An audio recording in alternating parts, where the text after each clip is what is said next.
Propaganda by the Seed is a joint collaboration between Edgewood Nursery and the Soulcast. To get 10% off of your Edgewood Nursery order of plants, seeds, and trees, visit edgewood-nursery.com and use Soulcast at checkout. And if you want to support the Soulcast, you can go to patreon.com/SOLEONE. Now, before we get into this episode, let's hear from some comrades in the Channel Zero Podcast Network. You were born a hunter-gatherer. You were born a social animal, one that moves within the land and moves between bands in a world that was meant to be less measured, less exact.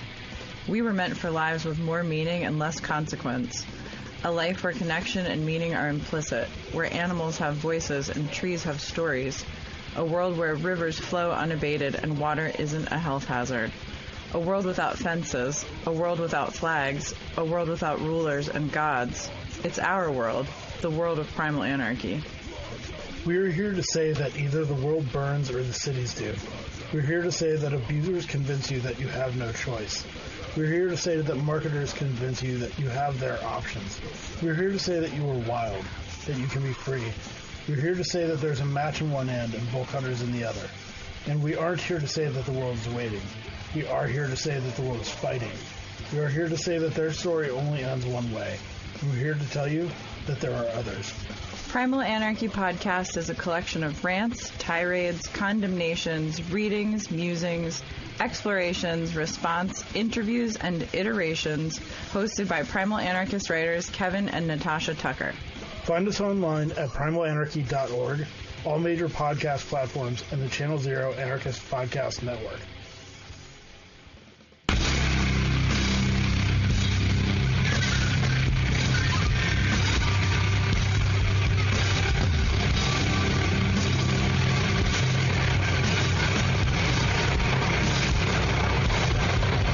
Zach Elfers, welcome to Propaganda by the Seed. How are you doing today? Oh, thanks for having me. I'm doing well. It's a beautiful spring morning. Sure is. It's God, we've had like 3 nice days so far this spring, but this one takes the cake, man. I don't know what the weather's like over there, but it's beautiful. Oh, yesterday was crazy. It was like summertime. Yeah, it was here as well, and especially like I think you've had a very warm spring so far. It has been unusually cold here for the most part. So these first hints of real spring days are very welcome. Well, here in southern Pennsylvania, we had an early spring. It came about a month early, but then we were hit with about 3 weeks of a cold snap where it didn't quite freeze, but it would get down to like 34, 35, 36 at night and be overcast and just kind of chilly all day and windy all day. So like the spring wildflowers started to come out, and then they just hung out and didn't do a whole lot. So we're actually behind our flowering where we should be right now, even though we started a month earlier. It's weird. Wow. Yeah, the weather just keeps getting weirder. Yeah. What's weird to me is like having been living in the mountains now to be out here on the East Coast where we're all kind of like, even though you're 500 miles away, it's still a similar weather pattern or whatever. And because it felt like it was real warm like a month and a half ago for a second, and then just started getting cold again. It's crazy. It must not have been pouring enough bleach on the forest floor.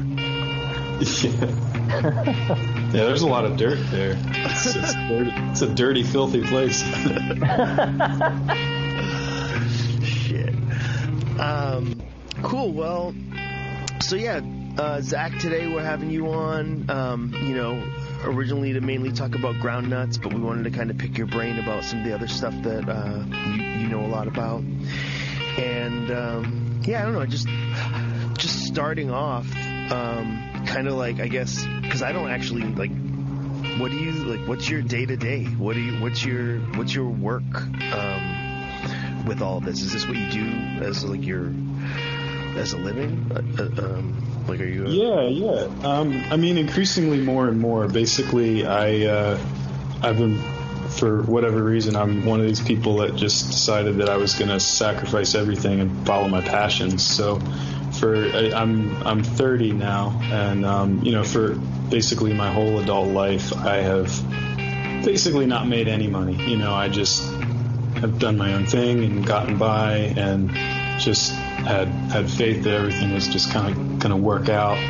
And so I spent a lot of time traveling in my 20s, and went across the country a few times, back and forth, and saw a lot of different ecosystems. But day to day today, I lease some land at a cooperative community farm a little ways away from where I live. It's actually called the Horn Farm Center in York, PA, and there I have some space where I can make a nursery, and I'm growing perennial tree crops, and I also do a lot of other plant propagation elsewhere, and I graft trees and whatnot. And basically, I've been really humbled that there's been so much interest in the trees that I'm growing. So I'm getting to the point where I don't have to work odd jobs elsewhere. I just am pretty much taking care of all my financial needs right now with just the plant work that I do, which I'm really grateful for. So I'm still in the swing of getting everything planted out for the season. I've got all of my tree crop seed planted, but there's a few more things I want to do with the nursery here in early May, and then I'm doing a lot of vegetable production this year too, mostly root crops, because I just want to make sure that my needs and my community's needs can be covered in these uncertain times. And I also do a lot of guerrilla gardening, so I'm most interested in the interface between what we call the wild and our human culture, and how we can change our approach to that whole sphere. Yeah, I've been really fascinated lately, just thinking about like the cities as a different. It's really just another kind of growing climate. It's like its own thing with cement and just shade and weird heat, and it's interesting. My friend has like this perfect wall, and I'm always like, I tried bringing Hibblitzia to Montreal, and they wouldn't let me through the border with it. And I was like, I just keep thinking about his alleyway and thinking about alleyways, just covered with Hibblitzia, and how fucking cool that would be. What tree crops? What are your main tree crops that you grow or enjoy growing? My two biggest loves are hickories and persimmons. So I'm growing a lot of shellbark hickory, shagbark hickory, hickans, which are hybrid hickories, whether a cross between a shellbark and a shagbark, or a shellbark and a pecan, or a shagbark and a pecan. I'm growing some pecans too. And bur oak and swamp white oak, honey locust, American persimmon, pawpaw, American plums, beach plums, American elms, and hazelnuts, lots of hazelnuts, both the American, the beaked, and the hybrids. Nice. So pretty much all the North American tree crops. Yeah, all the Eastern North American tree crops. For sure.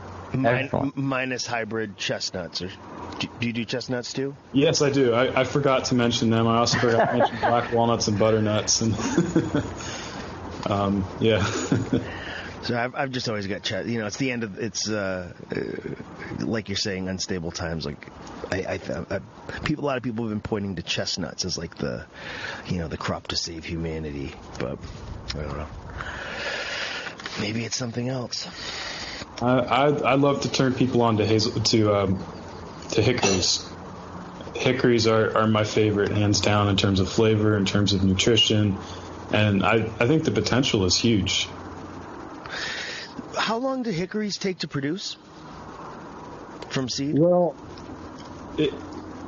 it can be up to 30 years. So a lot of people will just cite that and say, oh, they take 30 years to produce from seed. But I've got a friend who had a feral shellbark hickory seedling that produced a crop of 17 nuts after 8 years.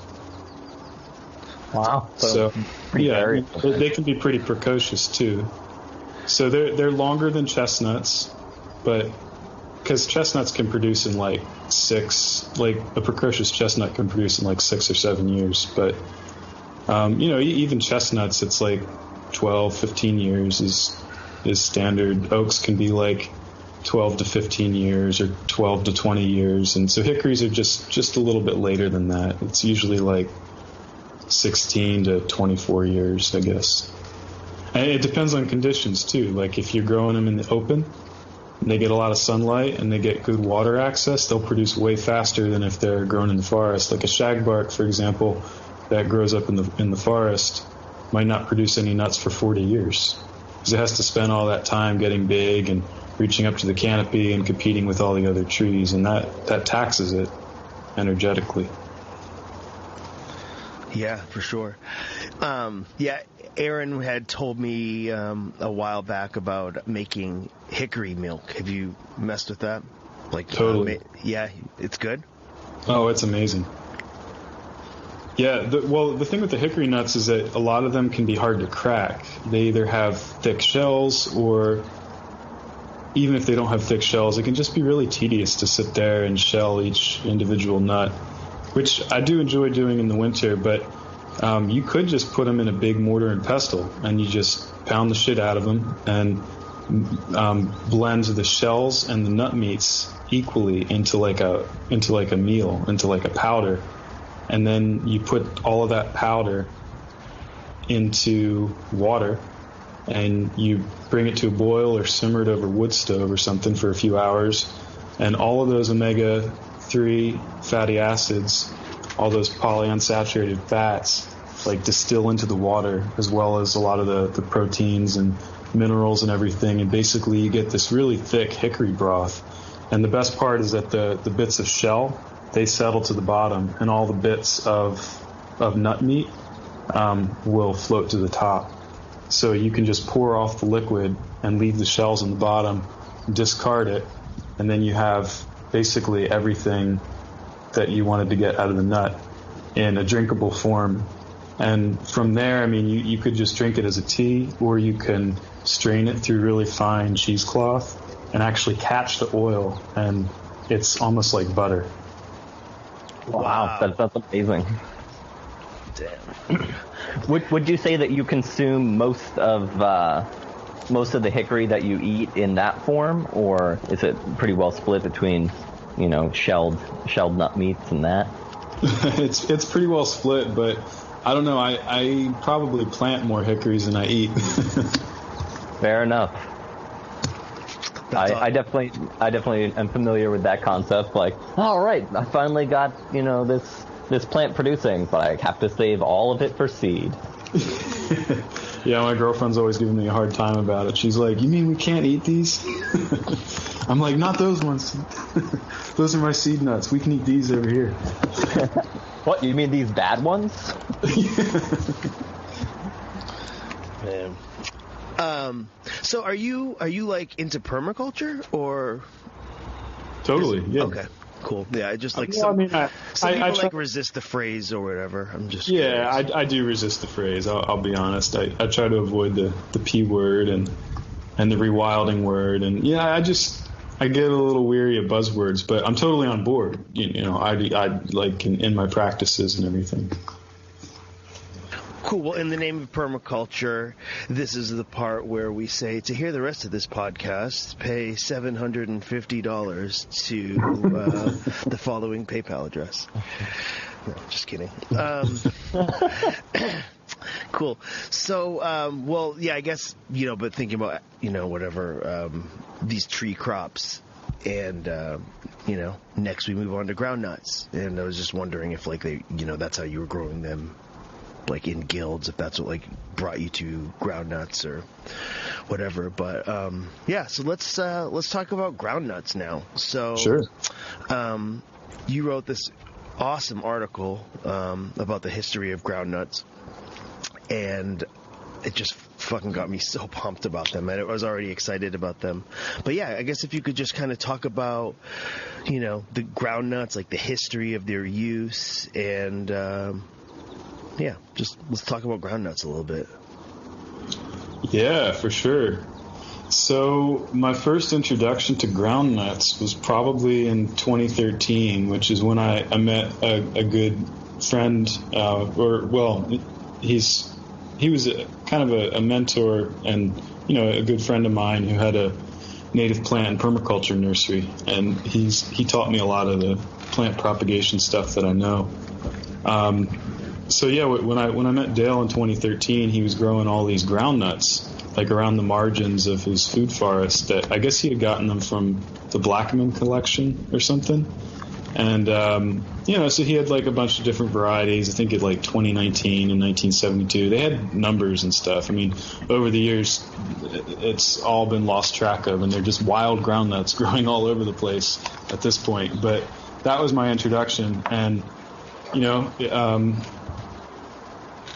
me and my friend Bob at the time were talking about it, and Bob's like, yeah, they have 3 times the protein of a potato. Did you know that? And I was like, what? Really?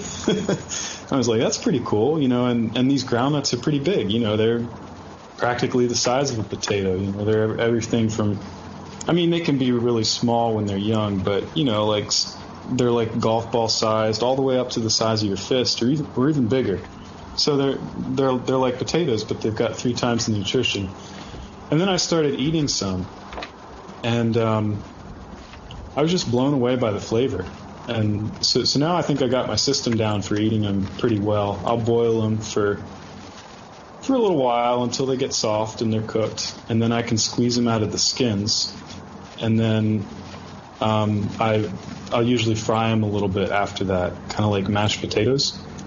And then I just eat them like that, like ground nuts. Like they were mashed potatoes. And they're in the legume family, which is the same family that beans and peanuts are in. And the groundnuts actually have a peanutty flavor. So, like, imagine mashed potatoes that taste like peanut butter. It's awesome.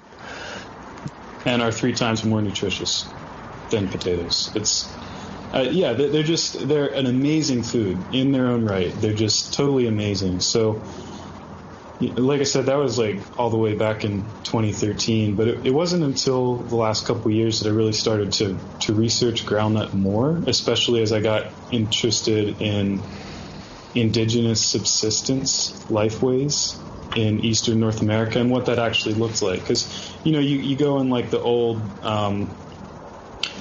ethnobotanical texts, like, you know, like what the Native Americans ate, and groundnut is always listed. You know, it says, oh, the so-and-so tribe ate groundnuts.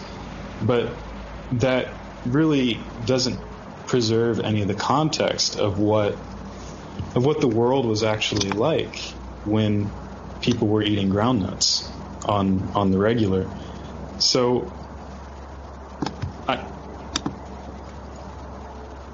in my research, I basically found that a lot of the pre-colonial landscape had a lot of prairie and a lot of meadowlands, and a lot of these prairies and meadows were created through controlled fire, controlled burning.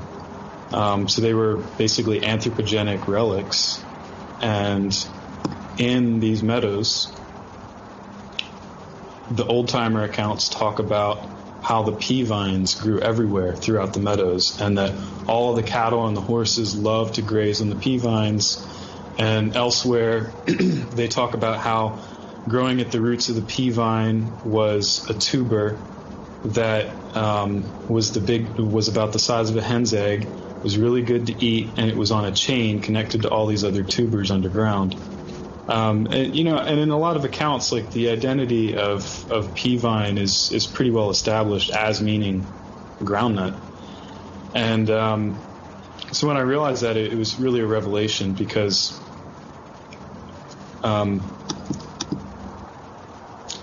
Yeah, but basically the habitat of groundnut was once far more extensive than it is today. Today, groundnut is kind of confined to like sunny floodplains and fens and basically kind of like waste areas, like that are kind of sunny, but generally with like wet or waterlogged soil, like right up along the rivers, because we live in a temperate forest region, and when those anthropogenic prairies are no longer maintained through regular prescribed fire, they regrow as forest, and the groundnut isn't shade tolerant, so it can only continue to exist where it gets the sun. And strangely enough, that's not its ideal habitat. It actually grows way better in well-draining soil, like loamy soil, even like a little bit sandy. And so like Purdue University has done trials to try to cultivate groundnut, and at first they started mimicking the habitat that they would find it in the wild, which were like these mucky soils along floodplains and stuff. And they realized through trial and error that actually groundnut wants to be grown in well-draining soil, like in a more upland setting. So they just started putting it in gardens, like in farm fields and stuff, and it does really well that way. That's amazing. I'm vegan, so I'm always like anything that can produce protein, I'm fucking, I'm there, even though whatever protein's a myth or whatever, you know what I mean. Totally. But yeah, I put groundnut in maybe, I don't know, like 6 different spots, and it didn't do well anywhere I put it. I don't know if it's gonna come. I think it will probably only come back in one spot, and so it's great to know that it actually just likes the sun, even though it's like presented as this food forest crop that lives in the understory, that it actually needs sun. So let me ask you, how does it? I read once, or I had a friend tell me that they were looking at using groundnuts in the Irish potato famine, but because they take so long to produce, that they ditched the idea. I don't know if you've heard that before. I wasn't familiar actually with the Irish potato famine thing. I know that they had tried to cultivate it in Europe. I didn't know if it was Ireland specifically, but they kind of gave up on it in favor of the Andean potato, what we call the potato. But I think one of the reasons why people don't have as much success with the groundnut, groundnut doesn't really like acidic soils. It really does best between a pH of 5.5 and 8. And a lot of woodlands are, 5.5 or less in soil acidity. So, unless you can grow it in like more moderate soil conditions, which is usually like a meadow or a prairie, or like a place with really alluvial, loamy soil, that's where groundnut is happy, and it likes that circumneutral pH, because those are the soil conditions where calcium is most bioavailable. And the bioavailability of calcium allows roots, and also berries and fruits and nuts and things, to basically to get bigger and sweeter and more nutritious. So roots that have a lot of calcium to suck up will get bigger faster. I got a friend down in North Carolina who grows groundnuts in her garden, and she had these little ratty. So after she was done planting her groundnuts for the season, she had these like leftover little ratty tubers from last year, really small little things, and they're just kind of eaten up. And she didn't want to throw them out. She didn't have the heart to throw them out, but they weren't really good for anything else. So she just stuck them in the grounds next to where their old burn patch was, and this was just like where they would do their brush burns, and just there's a lot of charcoal in the ground and stuff like that, and she stuck it in there. She said that within one season, those tubers grew to be 6 inches in diameter. Wow. And I think that's because of those burning conditions. So if you think about the the human ecology of this plant, and you realize that the savannas of the Piedmont and the southeast were being regularly burned. That's a lot of amendment with biochar and ash and moderating, which has a pH of 8 and moderates soil pH, increases bacterial communities, and it basically creates like perfect conditions for the groundnut. So even in like an acidic soil, if you burned it right, you could give it proper conditions, potentially. Totally. Well, yeah, pH is a function of, largely it's a function of, it's an interplay with water. With hydrology is important for sure, but microbiology is really important to pH as well. So a quick question about the cultivation. Are you typically, would you expect to plant groundnuts in a spot and then harvest in a year? Or are you planting and kind of letting them get established for multiple years before harvest? If it's a new spot, I want to let them get established before harvest. But once they're off and going, you can harvest from them every year. Because they actually like the disturbance. Because when you break open the soil, you open up new areas where the seeds can germinate. If you're in a region that is warm enough for apios to produce viable seeds, which is pretty much south of the Mason-Dixon line for the most part. But yeah, that digging also stimulates the roots themselves, because it's like these little tubers that grow in a chain like links of sausage. And when you break, like if you've got 3 links on a chain and you break the chain so that you have 3 individual tubers, you've just cloned the plant 3 times over. So a lot of times when you're digging groundnut and you try to pull them out of the ground, those ropes break and you get however many tubers you get. And then everywhere that chain of tubers breaks under the soil, it stimulates the growth of more tubers, and basically it reproduces even more. Cool. So okay, then by that logic, so when I make this conversation, it makes me want to get more groundnuts this year. But so when I get the groundnuts and they're all on that chain, so would I be better off to just cut each one of those and put them 6 inches apart or something? Like how would you suggest people plant them? Yeah, it depends on how much space you got. So it's not necessarily that they want to just grow like in full sun with nothing else around them. They really benefit from companion plants, and they really like having something to climb on top of. So I think they're really well when they're companion planted with like sunflowers or lilies or even corn or like goldenrod, for example, just some kind of fairly tall, upright meadow, prairie-ish species that's like strong enough to support a climbing vine on it. Because the groundnuts like it if the ground itself is moist, but they can just tendril up things and get full sun everywhere they sprawl, if that makes sense. So yeah, it depends on how much space you have. I don't think planting them 6 inches apart is necessary. You could plant them like 6 feet apart, if you got the space, and then just basically let them fill in a whole area.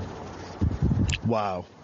Nice. I have some planted with silphium, cup plant. Yeah. And some with fen nettle. And it seems to be working out well. The plants are growing very vigorously, but they've only been there a couple years. I haven't really harvested much. But I'm excited to keep checking in on them. Yeah, for sure. I've seen groundnut growing with silphium. They seem to really like each other. Yeah, it's a nice structure, and it creates some interesting habitat when you've got this big clump of silphium with vines growing all around it. I see birds and insects going in there all the time to like drink out of the water that gets caught in the silphium leaves. Yeah, they call that one cup plant for that reason. Yeah, exactly.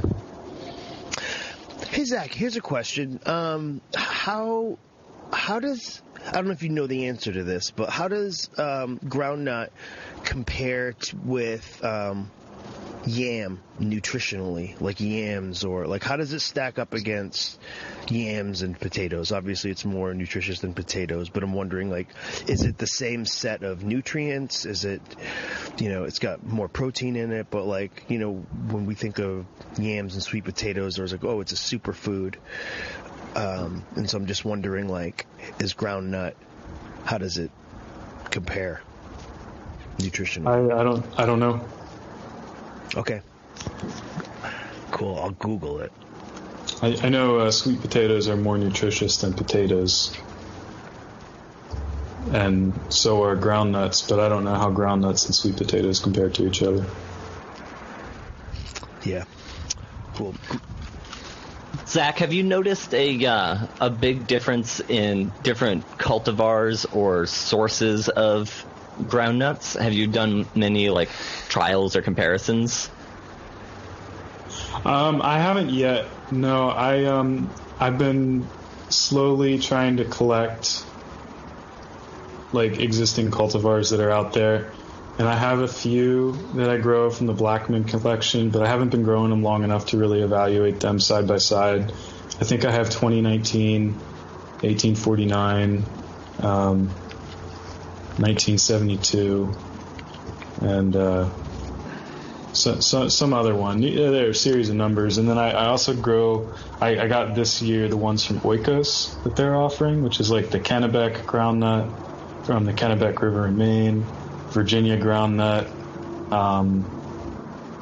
Treasure, one they're calling Treasure, and another one I forget. And I think that some of those are Blackman strains, and then some are just selections from the wild that people have been growing. I actually have been gathering a lot of groundnut seed from the Diploid stock down along the Patuxent River in Maryland, and so every year I've been getting just like 1,000 seeds, and I've been growing those out, and cool.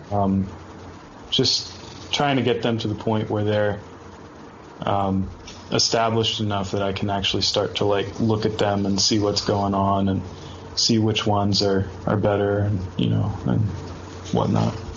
Yeah, very interesting. Just for people who aren't familiar with ploidy, if you could explain about the difference between diploid and tetraploid. Yeah, so one of the things that's interesting about the groundnut is that it comes in these two forms. One is diploid and one is triploid. And I know those are complicated words, but basically diploid organisms are fertile. They can do sexual reproduction. So humans, we're diploid, for example. And triploidy is a condition that happens sometimes. It's a mutation, and basically, just to put it simply, when sexual recombination happens, the chromosomes don't line up properly, and so those seeds never develop. Those embryos never form, and because of that, like, there's a lot of triploid plants, for example, and because they're triploid, they can't make seeds anymore, so they're sterile. But a lot of plants can be propagated vegetatively. For example, groundnut can be propagated vegetatively. So these strains can still go on to exist for hundreds, even thousands of years, just cloning themselves vegetatively. And groundnut has both forms. It's got the fertile diploid form, and then it's got the sterile triploid form. There's actually, I think they've identified at least 4 different distinct triploid forms. So, from 4 different mutation events. It's not just like there's one triploid version. There's at least 4 of them. The interesting thing is that the diploid forms of groundnut that are fertile tend to be more in the south, and the triploid forms tend to be more in the north. And there are various theories for this, but I think it's because the groundnut is a plant that emerges fairly late in the season. It tends to come out of the ground while or after the spring ephemerals have already started to go dormant and die back. So around here, we're in the thick of spring in April, but groundnut doesn't really come up out of the ground until the middle of May. And at that point, ramps have already started to turn yellow and go dormant. A lot of other spring ephemerals have gone dormant. And so groundnut is really a summertime plant. And it's also photosensitive. It doesn't, maybe photosensitive is the wrong word, but what I'm saying is it takes a few months of vegetative growth before it'll start to put on flowers. So if the groundnut is coming out in the middle of May around here in southern Pennsylvania, and then, it might not start to flower until August. And then once it starts to flower and those seeds are pollinated, it can take, another 2 months for that seed to be ripe and viable. So then you're looking at into October. So here that's okay because we generally are frost free through September, and our frosts start to come in sometime in October. But in a northern climate, you realize how that just doesn't work anymore. Especially in Maine or Adirondack areas of New York or something where you've got a really cold climate. Groundnut might not be coming out of the ground until June, and if it even gets it might start flowering in late August or September, and it's not too many weeks after that the first frosts start coming in, and it's not able to make seed. And that might be why these triploid forms, these mutant forms emerged. Basically environmental stress from too much cold or too short of a growing season and things like that. But basically what I think happened is that the Native Americans, who were very intelligent and very in tuned and had incredible subsistence systems that they had set up all across this continent, they realized that groundnut was a plant that reproduces really well vegetatively. And so when they were in the north, in Maine, they would just plant groundnuts that were triploid because since those plants are sterile, they're never going to flower anyway. So they're not wasting their energy trying to get to flower. And then once they're in flower, they're not wasting their energy trying to make seeds that are never going to ripen. They can just grow them like seed potatoes and just, let the groundnut do its thing. The vine comes out of the ground, they get more energy, they make more tubers. It doesn't flower. They dig them up, and some stay in the ground and become more tubers, and they basically grow them exactly like we do seed potatoes. And so that's why all the triploid forms that exist are generally found in the north. Very interesting. Have you found that the triploid ones don't bloom at all, or that they don't set seed? Because mine are all collected from around Maine. I have 3 or 4 different collections, and they all seem to bloom, but I've never seen them set seed. Yeah, I think they bloom. I think I definitely misspoke on that. They do bloom, but they don't ever make seed, and I don't think they even make pods that they later abort. I think they just the fertilization process doesn't ever really happen. Cool. That's what I have observed is flowers come and then they fall off and there's nothing there. Yeah. So, just an ignorant question. Don't they have a aerial, you referring to it as pea vine?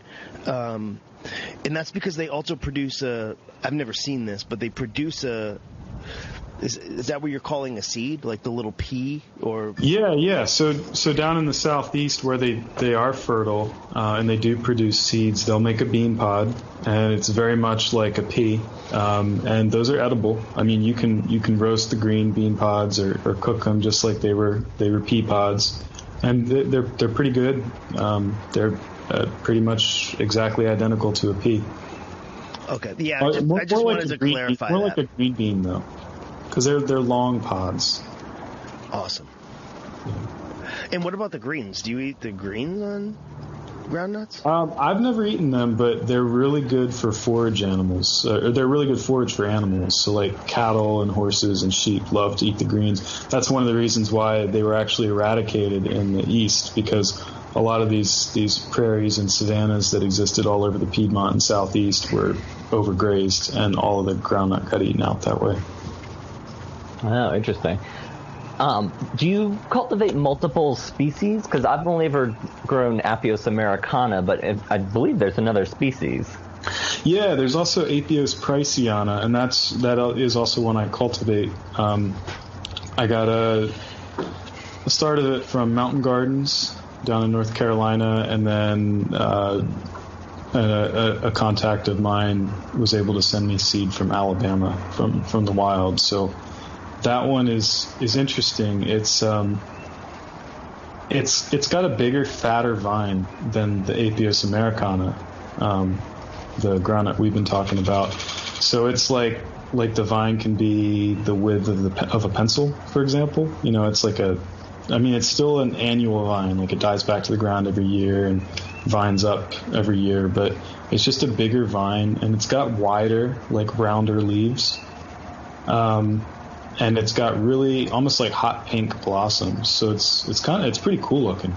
So it's got these like hot pink flowers, but they're the same shape and the same structure as the American groundnut.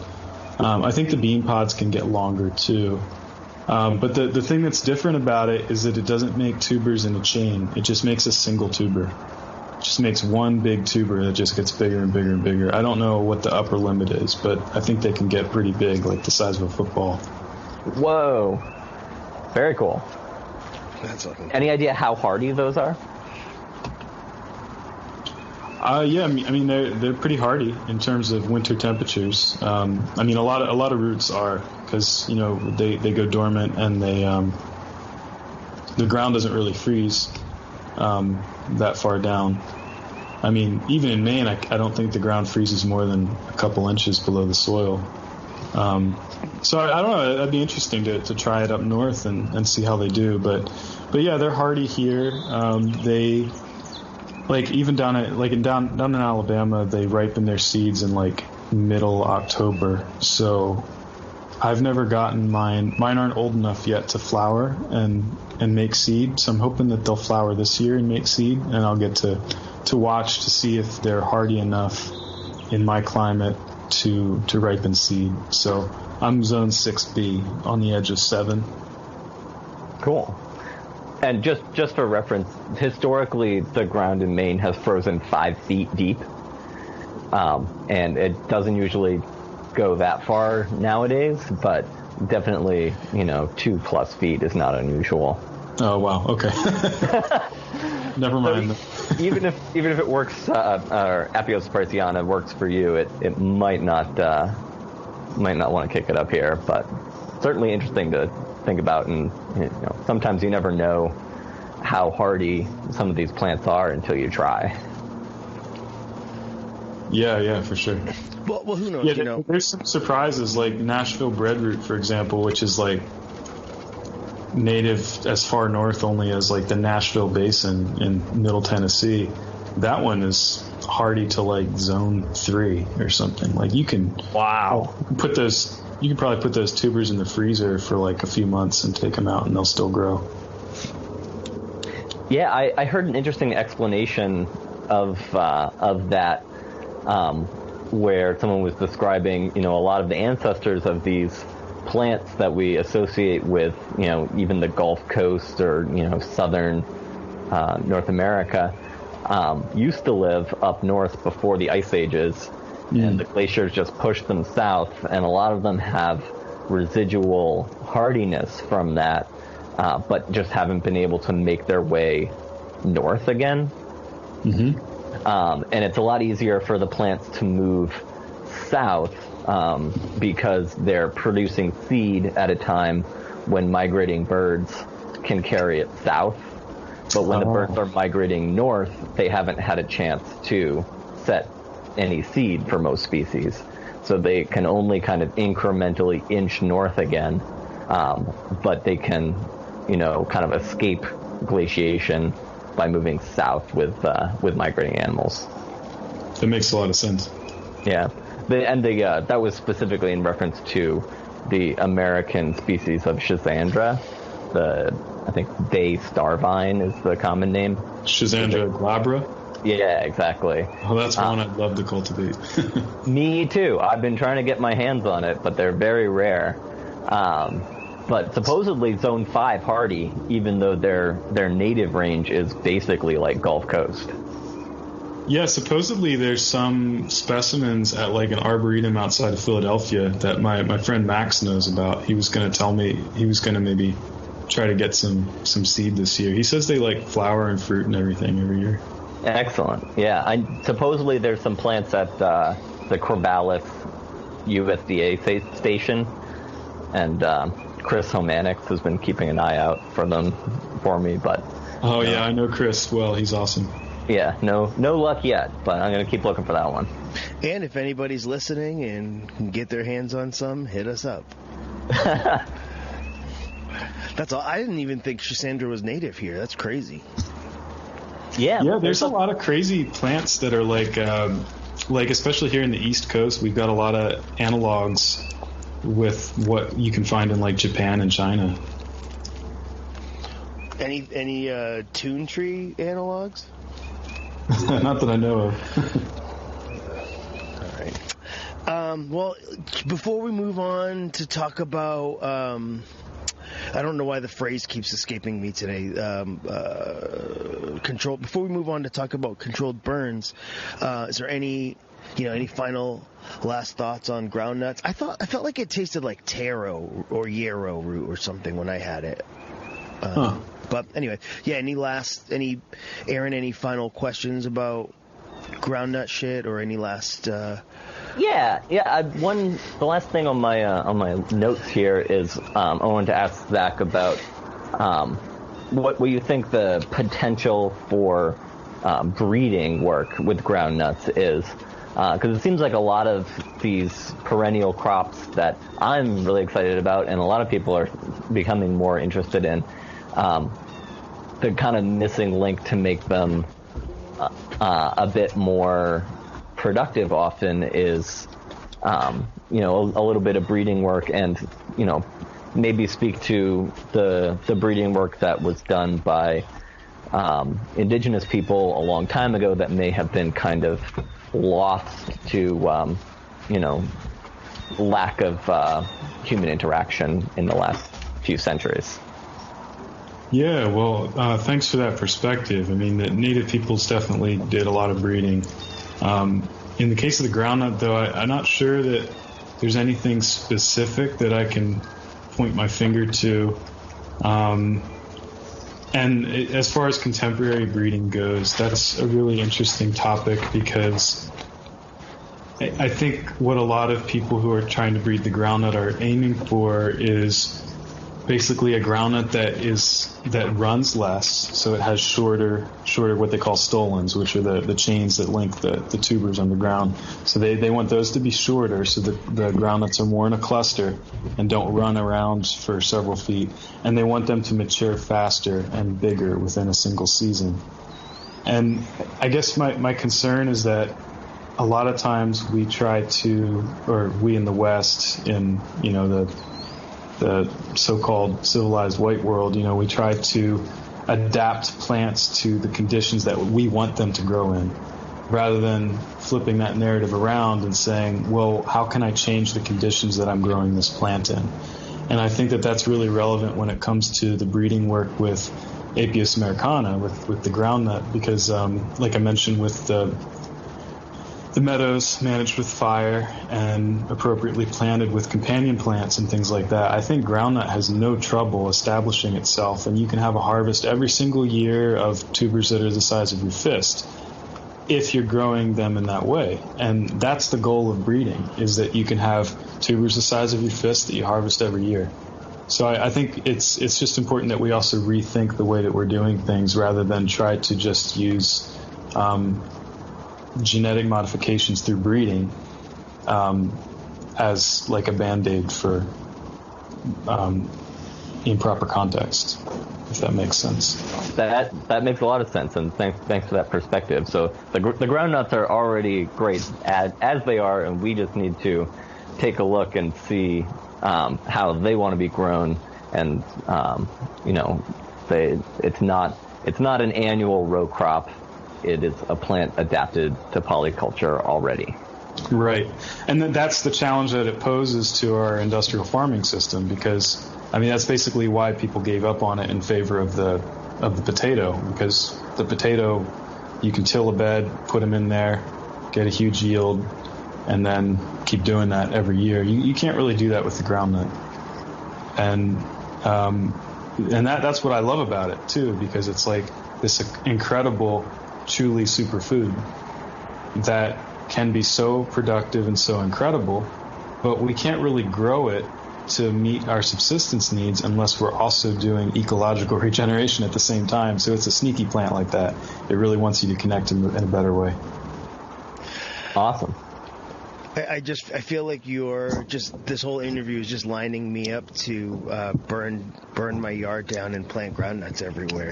So it's giving me something to live for. But one of like the things of this podcast is like thinking about food autonomy and like whatever people call resilience. But don't you think, like, if you had enough groundnuts planted, you'd be able to just forage and eat every year, and it's just like you don't think about it as like a quick crop, but you think about it as like a long term. Is it right to think of it like almost like a nut tree or something, but it's in the ground and doesn't produce as much? Not really at all, actually. Well, I think groundnut can absolutely be like our main staple food, and for the Native Americans in many regions around North America, it was. There is an account in Genealogy of the Ancestors and Descendants of John White, where by I think Elmira Larkin White, where they're talking about how this is just a quote that's kind of out of context, but it says, "And the enemy in such distress for food that our men might track them by their rooting the ground for groundnuts, whilst they were flying for their lives." So basically, if we expand this quote and realize what's happening in this story, it's you got early colonial people, and they're having tensions with native people and basically pursuing them. They're chasing down Native Americans, and the way that they're tracking them is by following where they've rooted in the ground for groundnuts as they're making their camp day after day after day. And this is the East Coast. This is in Virginia. Is that so you got to realize like what kind of environment people were living in at that time. That's why the early white settler colonials who came here talked about this as this land is this beautiful wilderness that they thought was virgin and that was just so abundant and so giving that they could just take as much as they wanted. But the truth was that it was like this very tended ecosystem that had grown alongside human beings for already over 10,000 years. And groundnuts were so abundant that you could literally follow the movements of people by where they had dug in the ground, like a trail. Amazing. That's crazy. Do you know any good books on or good sources of information on what indigenous whatever forest garden practices were? Obviously for lack of a better word, or for what they're how they tended the forest. As far as I'm aware, there aren't any good books that have been written on that exact subject yet. There are a lot of like ethnographers and ethnobotanists who share a lot of the pieces, and there's so many of those that I can't really name them all, but I would point out John Bartram or William Bartram, or whichever one is, the Bartram accounts. So Charles Bartram, or okay, I've just said John, William, and Charles. I forget which Bartram it was, but it was Bartram. Went down to the south, and he was in Georgia, and he described vast groves of hickory trees that the native Creek peoples were cultivating in orchards.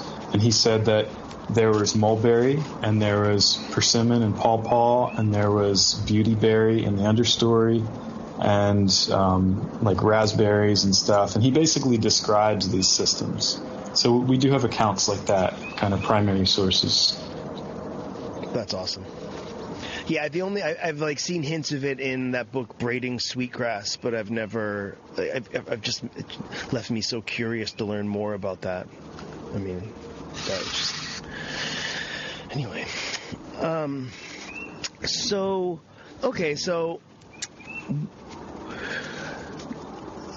Controlled burn is another, you've talked about it a little bit in this podcast. We just kind of wanted to pick your brain on controlled burns, and it seems like I've seen photos of like the soil you've created, and it is just like this rich, black, beautiful soil from burning it. I guess if you could just talk about this land management practice, and you might not want to call it management, or this practice of controlled burn. The burning that I do is on private property, and I call the fire company and say doing an open brush burn, and then they're like, okay, you're good to go, and then I'll do the burn. And then when it's over, I call them and say, I'm done now. And that's a legal precaution, because if a neighbor sees a burn or something, and they call the fire department is obligated to come out and put it out, and they'll fine you for basically the inconvenience. So by calling the fire dispatch, you're basically letting that, like, you're stating your intentions to them. And then the only other, I've never had any trouble. One time a fire dispatch guy in an unmarked car just drove up, and he's like, hey, what are you doing? I said, I'm just doing an open brush burn. He's like, oh, okay, cool. And then he just drove away. So I think somebody called, and they're like, hey, there's a fire happening over there. And he's like, well, we got a call. We know this person's doing this. So he just was driving by to check up. So I do want to say that, like, fire is not something to play with. It is, if you know what you're doing, it's very, very safe. And that's where the real power and beauty of prescribed fire comes into play, but it's legally it's a very dicey issue, because if it does get out of control, it could burn someone's house down, and then you're responsible for that. Or maybe it doesn't get out of control, but it looks really scary, and somebody calls, and the fire department comes and puts it out and fines you, or worse, you get charged as an arsonist or something like that. So there's definitely real consequences to this kind of stuff, and we do have to work with the legal structure that we have and try to change the culture and the laws, basically, to allow fire management to be much more common and widely practiced. So here in the East, we have really high rainfall, and we get rain throughout the year. So fire is basically pretty uncommon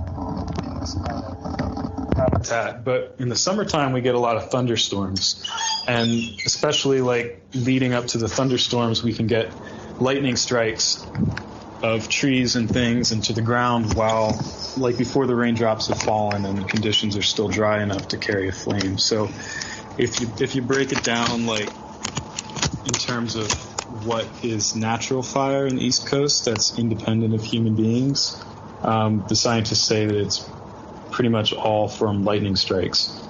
And, before roads existed and things like that, like, fire could basically travel through the landscape as far as it could reach before it hit a major body of water or a big rocky cliff or something like that that would keep the fire from moving on. So, like out in the prairies, if a prairie fire happened on the Great Plains, that fire could push across hundreds and hundreds of miles. And there's actually a prairie peninsula that kind of runs from like through Ohio into western Pennsylvania and western New York, and then it goes across like basically the Maryland Pennsylvania border, and then over into the Piedmont in like southeastern and northeastern Maryland and southeastern Pennsylvania, and then it goes into New Jersey. And basically that was like a finger of the prairies that extended out from the Great Plains and went all the way to the East Coast. And a lot of scientists think that's because the prevailing winds, which generally blow from a west to east direction, blew those prairie fires from the Great Plains all the way to the Atlantic Ocean, which is a crazy thing to think about. But as a tool for ecological regeneration, it's really, really profound and really powerful. So when I do a controlled burn, I'm doing it in the off season, and that's really important to practice. You don't want to do it while things are actively growing. You want to burn while the trees are dormant, so after the leaves have fallen in the fall, and while the grasses are desiccated and brown and dormant. So if you picture like a native prairie, in the height of the summer, those grasses are green and growing, and that's why we call them warm season grasses. But then in the fall and the winter and in the early spring, those grasses are standing and they're dried and they're brown. They're like golden brown, blonde. And that's the stuff that really carries fire. Dried grasses really carry fire well. And a lot of our native tree species, especially oaks and hickories and chestnuts and walnuts and things like that, the thick bark that they have actually protects them from fire. So you can burn right underneath a grove of oaks and hickories and chestnuts, and the fire will eat up the underbrush. It might kill some like 1 and 2 year old seedlings, and it might eat up the leaf litter, but and it might like put some blackens like charcoal on the trunks of the trees, but it won't actually kill the trees. And then they resprout in the spring. They leaf out in the spring like normal, and the cycle goes on. So I mentioned before that one of the powerful things about fire is the remediative effects on soil. So the biochar and the ash, which result from fire, both have a pH of 8.0. And so what this means is if you have acidic soils at like 5.5, you add that 8.0 essentially amendment to the soil, and you might bring the pH into a 6. Or if you have a 6.0 pH and you do a fire for a few years, you could bring the pH closer to 7, and 7 is generally like the closer you can get to 7, it's the more ideal it's thought to be in terms of like plant nutrients that are available, because bioavailability of calcium and phosphorus and like some of those major macronutrients, that is influenced by soil pH. So that the closer you are to 7, the more calcium and phosphorus, for example, is available for plants to take into their roots, so you get better growth and things like that. So fire has been used for a lot of reasons. You can do it just to promote pasture grasses and better forage grasses for animals. And this was actually a way that the Native Americans in particular did holistic management on vast grand scales to manage the bison herds and the elk herds and things like that, because they could lead the animals in which direction they needed to by doing controlled burns, because when the grasses sprout back after a fire, they're more vigorous and more lush and more nutritious. So basically, they were luring the animals in certain directions by first burning a path. And then you can also do controlled burning for its influence on basically vegetable growth, like the growth of fruits and berries and fruits and nuts. Like I said, the availability of calcium and phosphorus helps stimulate that. But fire can also be used as pest control, especially with like oaks and chestnuts. It could be pretty ravaged by weevils. And the way weevils live, their life cycle, is that after they emerge out of the nut, they burrow into the leaf litter, and basically they hang out there all winter. And then sometime in the spring, they wake up and, fly away and, find a new bud of a nut tree to infect, and keep this. The cycle continues. So if you burn in the off season under your nut grove, you basically kill off a lot of those weevils that affect your nuts. So you get a better crop. The other thing that fire is good for. Hey, wait, let me just ask you: do you think it's good for ticks? Oh, for sure, 100%. Great. Another thing I wanted to ask you about, and asking about the acorn weevil was specifically on my list, but I have heard, and with no real evidence cited, but I have heard that historically a lot of the oak species were not on a masting cycle like they are now, and that when they were managed at large scale with fire, the acorn weevil pressure was so much lower that they would produce annually. And I'm just curious if you've heard that, or if you have any additional information on that idea. I have not heard that. That's really interesting, but I agree with it. I feel the same intuitively, because a lot of like hickories and acorns will actually abort their nuts if they can sense that there's a weevil destroying it. So. And not all, like individual trees have better reactions. It's just like people. Like some people have better immune systems than others. And the trees are no different. So like a really healthy oak or hickory is smart enough to basically selectively abort nuts that are being ravaged by weevils. Yeah, I've definitely seen that happen. Like the nuts that fall with the cap on them. Yes. Damaged like that. So how did you learn how to manage fire like this?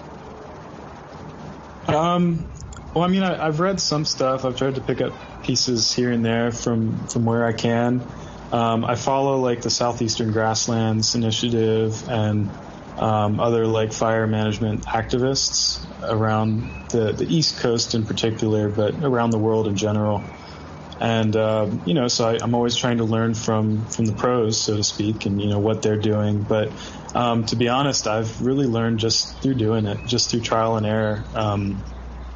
Like I said, I'm fortunate to have a situation where I have access to private property where I can experiment with fire in a legal way. And that's the real teacher, just being with it and walking with it. And developing an intuition for it, and what's safe and what's not safe.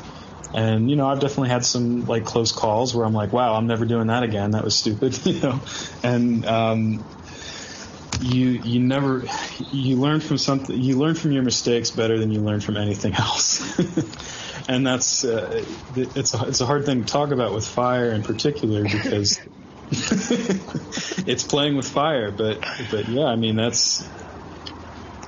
Yeah, I hate to say it, but that's how I've learned.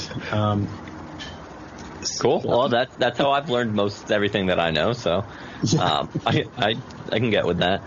And so if you've got an area that you want to burn, what's your sort of method? Like, how do you start out? How do you start the fire, and how do you manage it until it's burned through the prescribed area? Sure. Well, do you use fireworks ever? And if so, what kind? The most important thing to do is to be aware of conditions, and when in doubt, put it out. Period.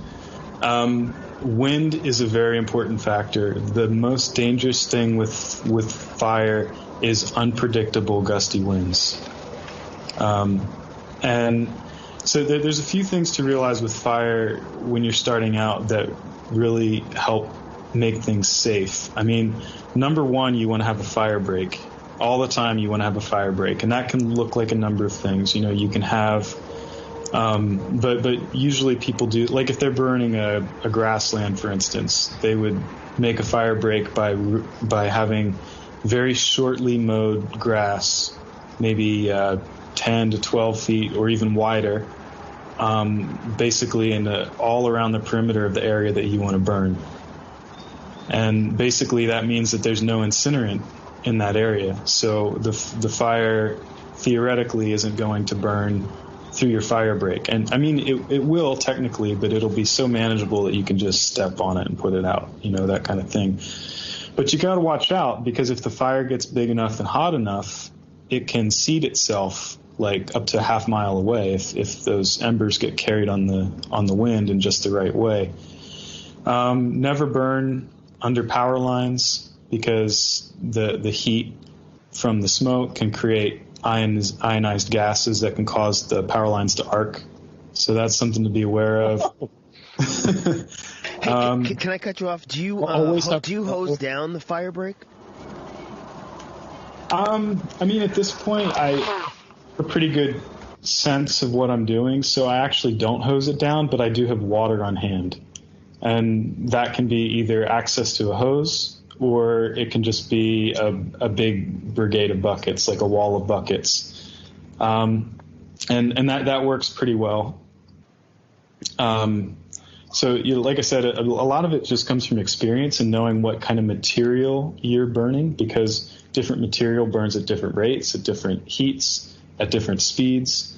And a lot of what I'm burning, like I'm striving to do low intensity burns where you've got a wall of fire no higher than a foot or so, and it just kind of slowly but steadily creeps along, and you can walk with it.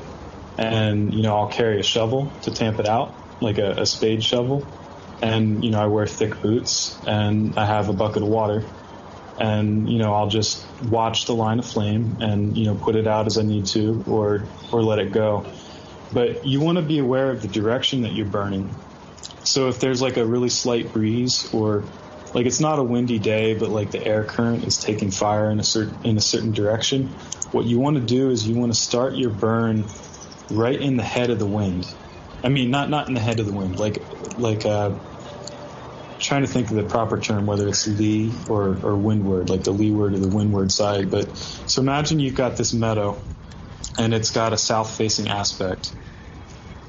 So you're standing at the north side of the meadow facing the sun, and the sun is above you, and the meadow is all in front of you.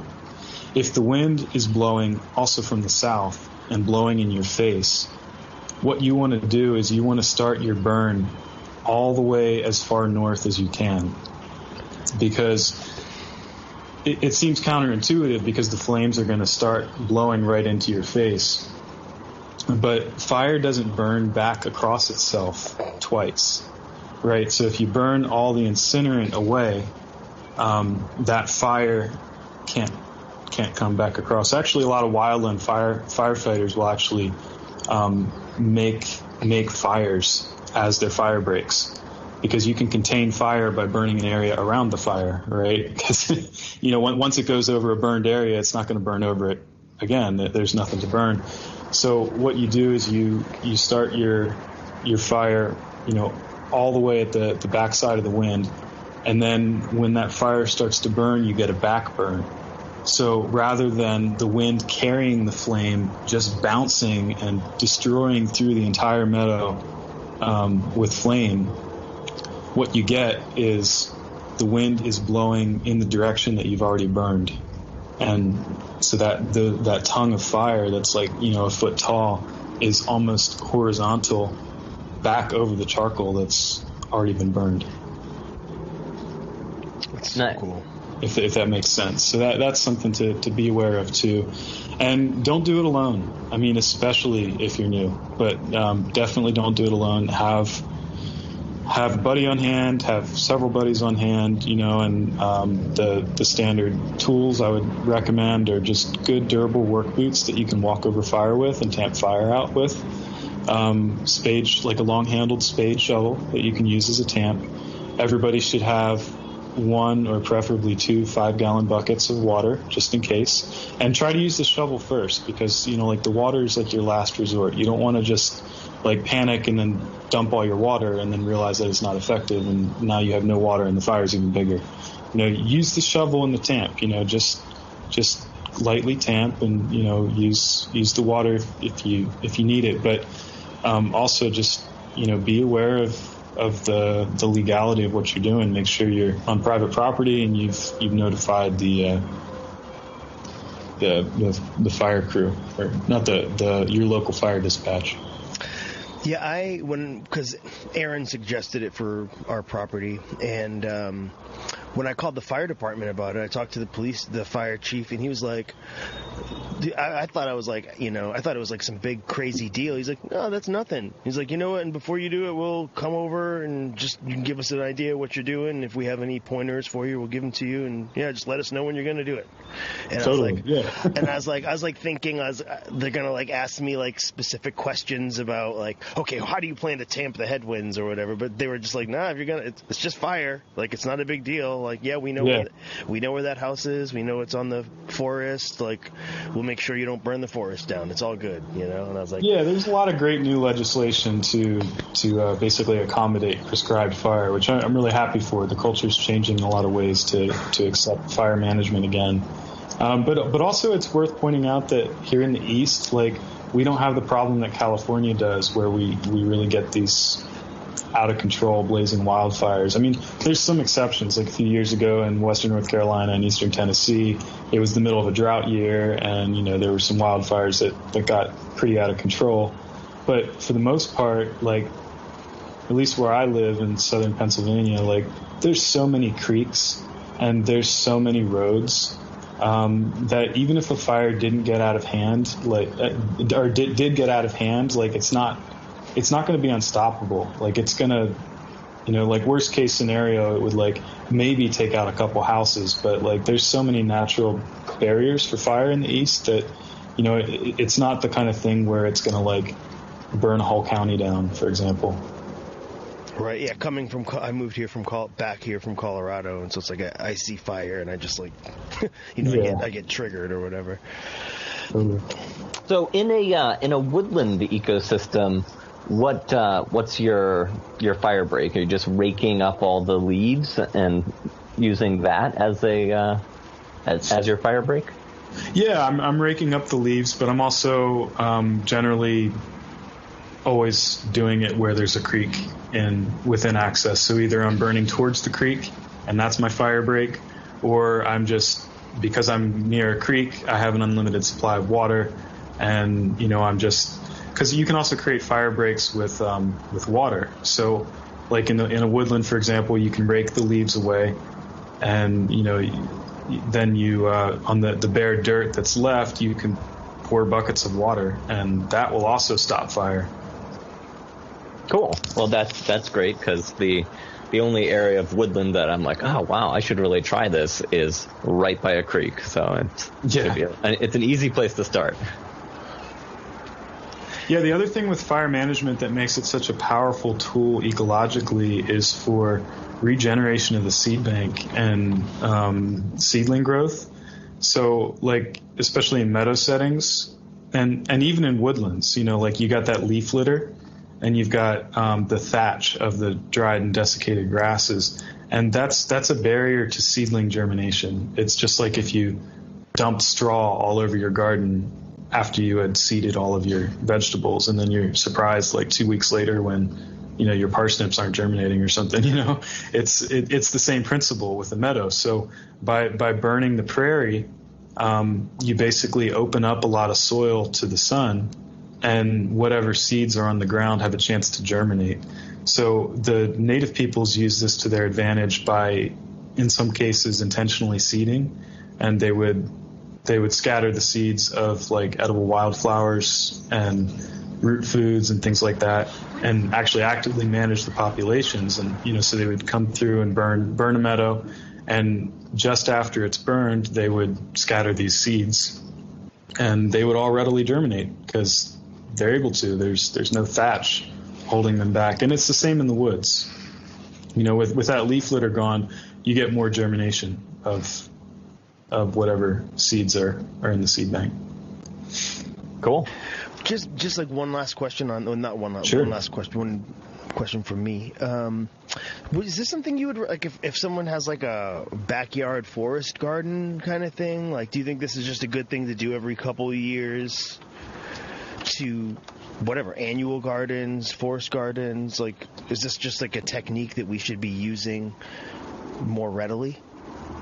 Yeah, I totally think it's a technique we should be using more readily, but it's not as simple as just like if you've got a backyard forest garden, you should introduce fire to it, because fire will kill a lot of trees and a lot of shrubs, especially things with really thin bark. So, for example, if you've got a bunch of peach trees in your backyard, or even maybe apple trees, like things with thin bark, peaches and plums and stuff, and you put a fire through that area, it's probably going to kill all of those peach and plum trees.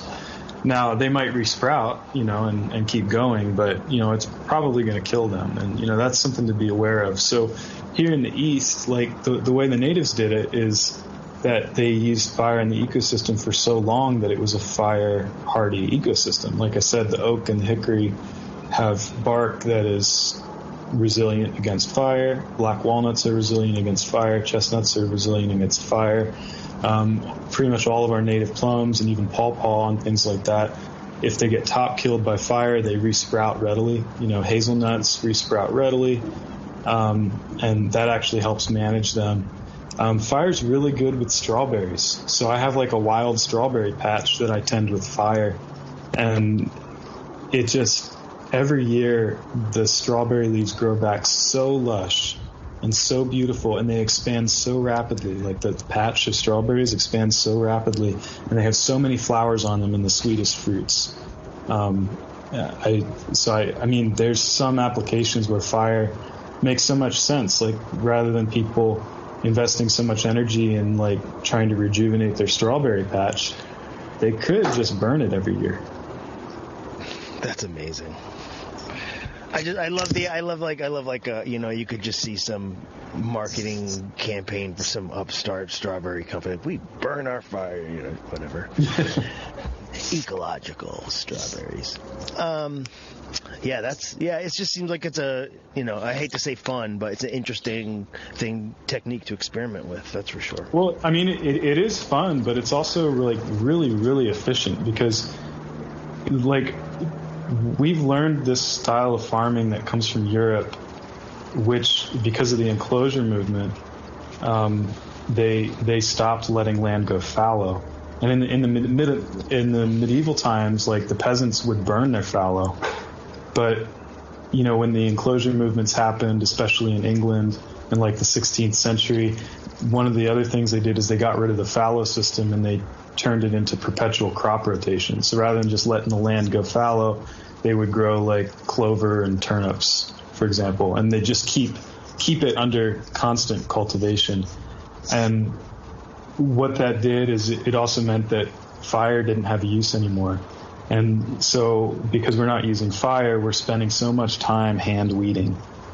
If you go to like Mesoamerica and you learn the indigenous milpa system that the Yucatec and Lacandon Maya still practice to this day, they didn't do any weeding, not at all. Like their initial garden was started from a slash and burn clearing, and then they would have an advanced like multi-cropping system of annual production for a few years, and at the same time they're planting all of their perennials and nut trees and canopy trees and nitrogen fixing trees and the eventual the future high forest that's going to regrow in that fallowed space.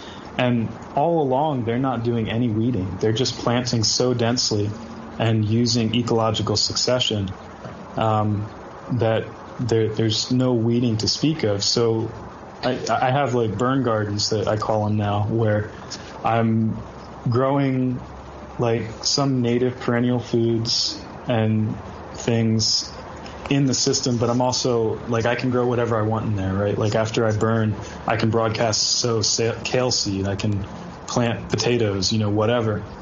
And, I just let it go. I don't weed, everything else comes up. Like if it's a tall grass area, the kale will get choked out. The potatoes tend to do pretty well. They can hold their own, because potatoes can get pretty tall and leggy and compete with tall grass as well. But yeah, in general, it's great. I don't have any weeding to do, and then I just return in the fall and harvest potatoes, and harvest whatever else there is, and it's kind of like it's very Masanobu Fukuoka, like one straw revolution. In the way it works practically, but I like to think it's like the fire straw revolution, right?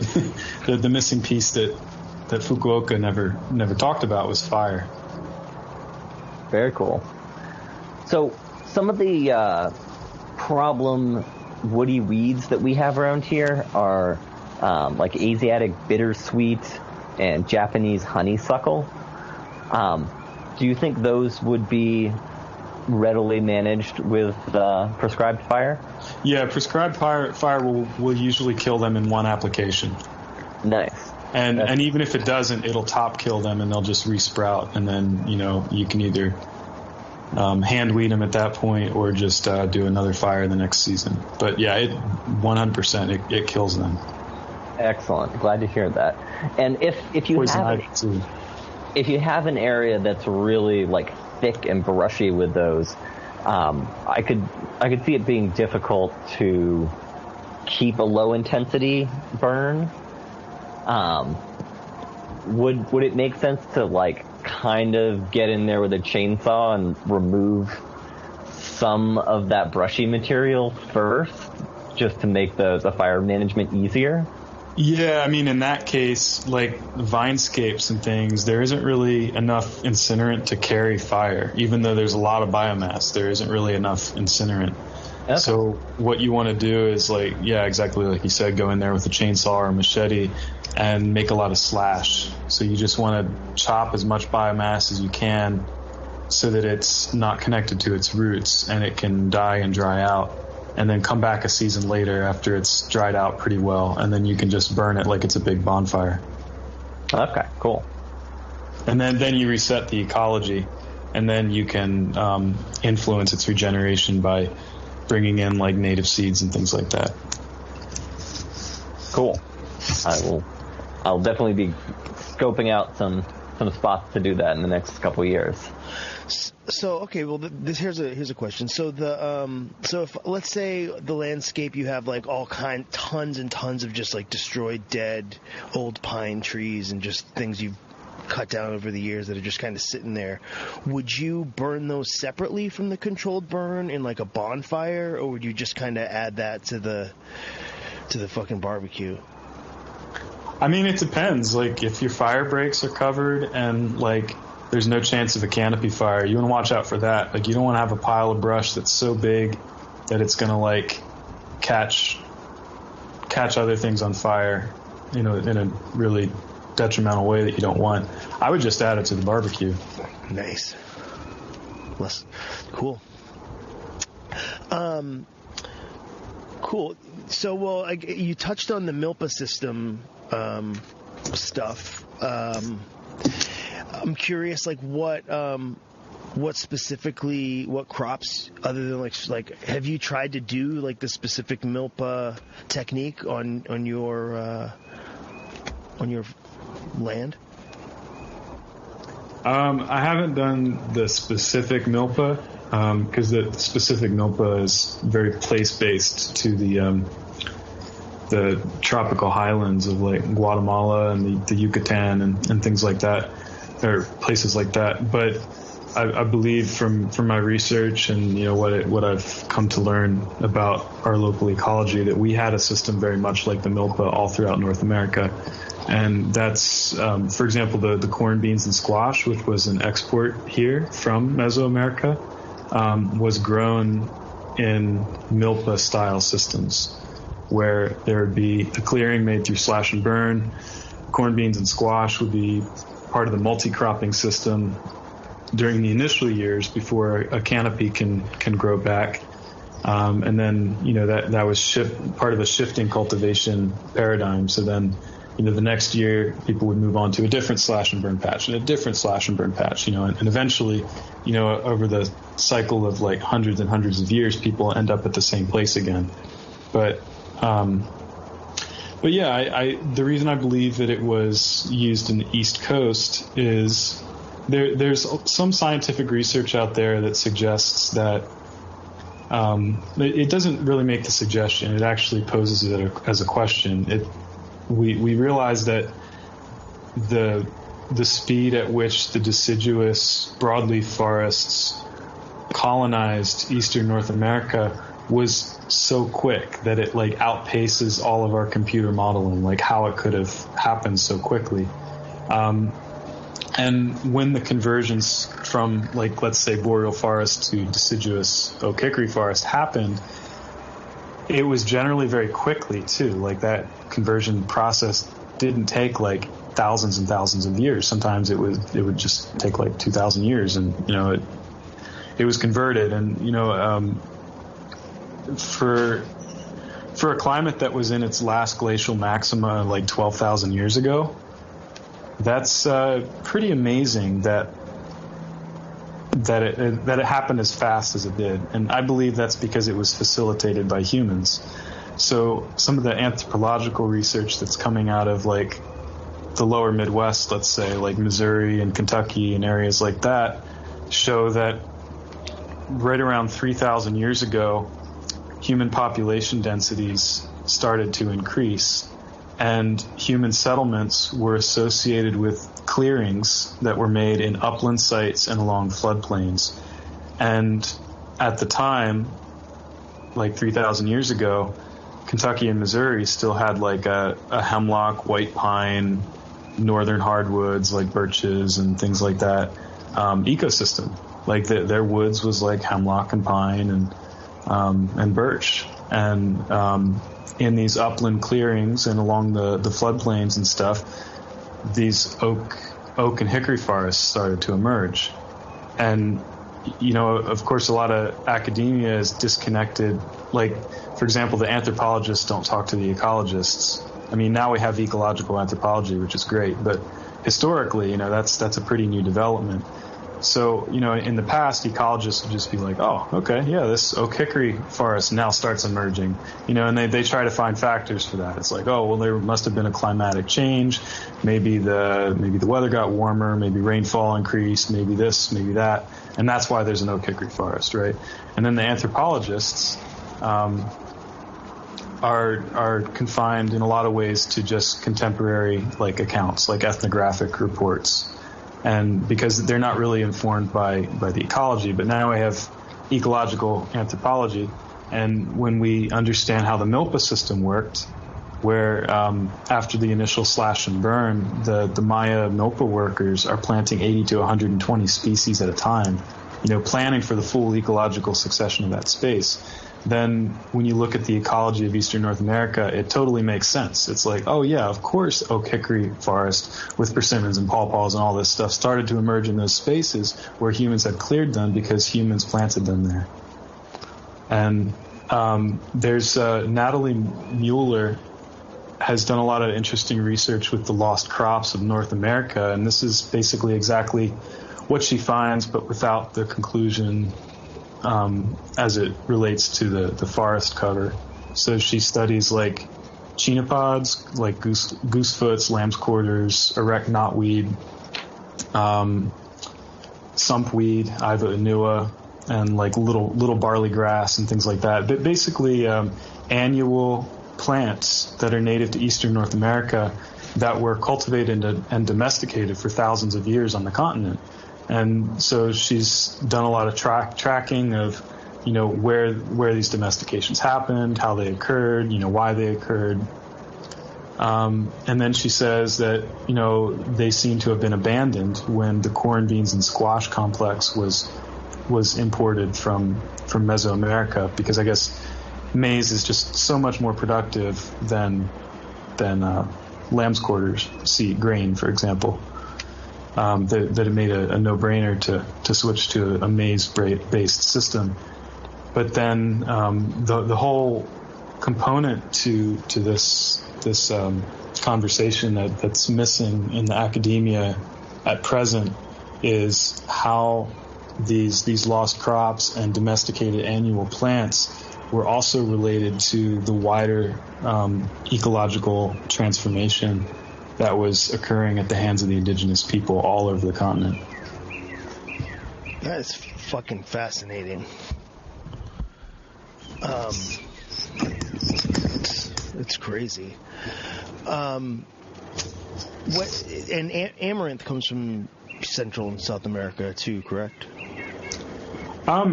There's amaranth all over North and South America, from what I understand. I mean, it's in Europe too. Like Chenopodium album is native to northwestern Europe, for example. But that's a really interesting subject. I think there's actually some researchers at a university in Kentucky who believe that quinoa, like the domestication of quinoa in South America, actually has an origin in the goosefoots from Kentucky, and that maybe there was some trading that brought the chenopods from the Midwest down to South America. So I'm not really sure. There's a lot going on there. There's a lot of native chenopods, and the relationship between all of them and how they were moved around, that's a little bit fuzzy to me. I don't know. Cool. Well, maybe we'll have to do a podcast episode with Natalie Mueller about the Eastern Agricultural Complex. Yeah, that would be interesting. Well, I don't know, guys. We're at 1:30. It's probably a good time to, I guess start winding down. So, Aaron, I don't know if you had any follow-up questions on all this, or no, all my questions have been answered so far, except for possibly going back to the burning questions. So you talked about doing it in the off season, not during the growing season, and right. In spring. Can you also do it in late fall? Yes. Yeah. Okay. Cool. All right. Yeah. I think that's it for questions that I've got. Zach, any closing thoughts about all this stuff as we're winding down? I mean, on the subject of groundnuts, there's a lot of native place names named after groundnut, which just discussing those really gives a sense of how important this food was all across Eastern North America. What do you mean by that? Well, I mean, hold on a second here. I'm trying to find in my notes where I have all of this listed. I mean that there were a lot of places that were named after groundnut. For example... Like with indigenous peoples? Yeah, with indigenous peoples. Okay. Like, for example, Concord, New Hampshire, the original name of that was Pennacook, which it's believed that Pennacook means basically place of groundnuts. We see the same thing in Michigan with the modern town of Pinconning, which comes from the Algonquian Pinnick-Conning, meaning potato place.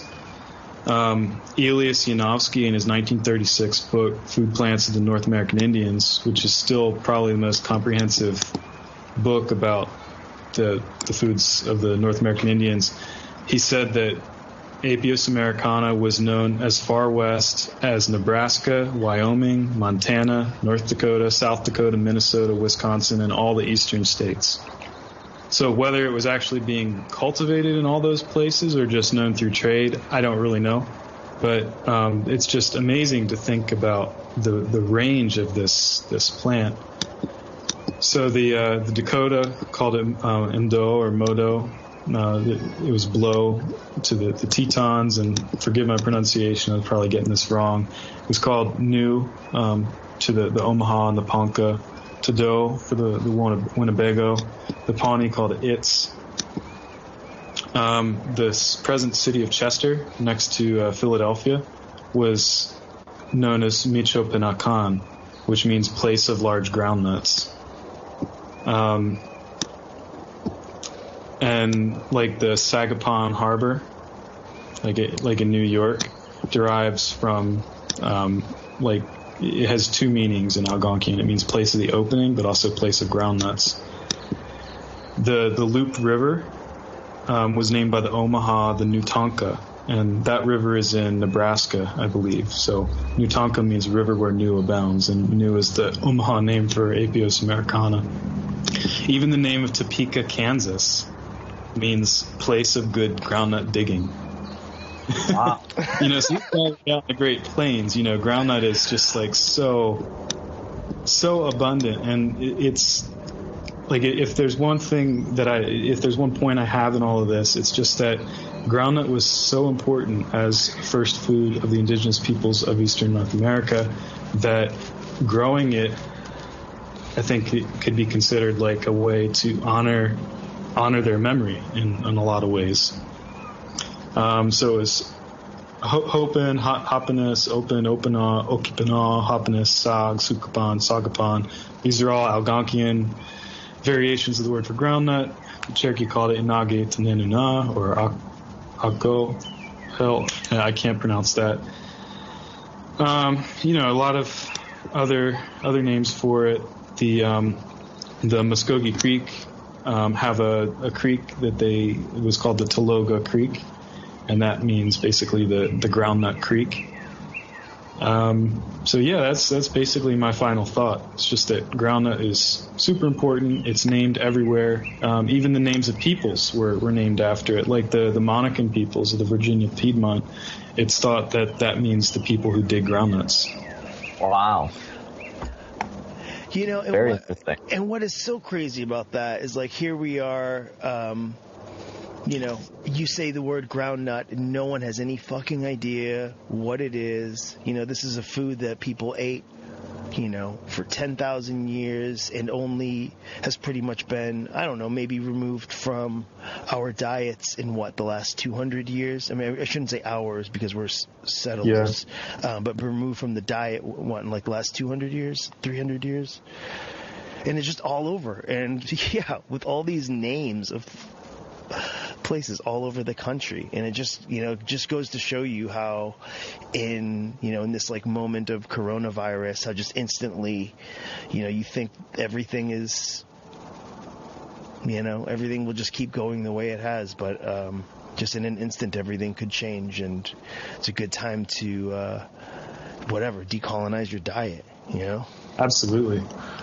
Yeah, decolonization is kind of what I'm all about with this work that I do. And, ideally we'd be able to create a new and better society where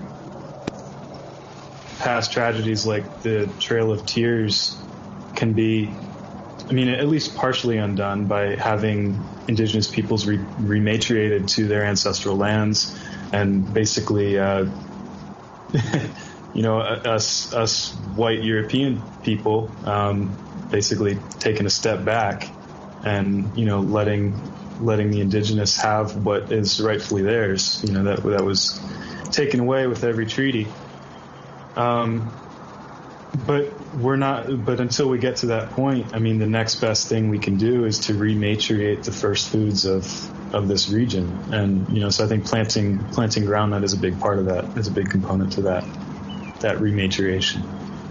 It's awesome. And Zach, if people want to, if they like what you've had to say, they want to buy some plants from you, they want to, look more into your work or follow you online, what are, like, is there an online link for your nursery? Like, what's the best way for people to follow and support your work?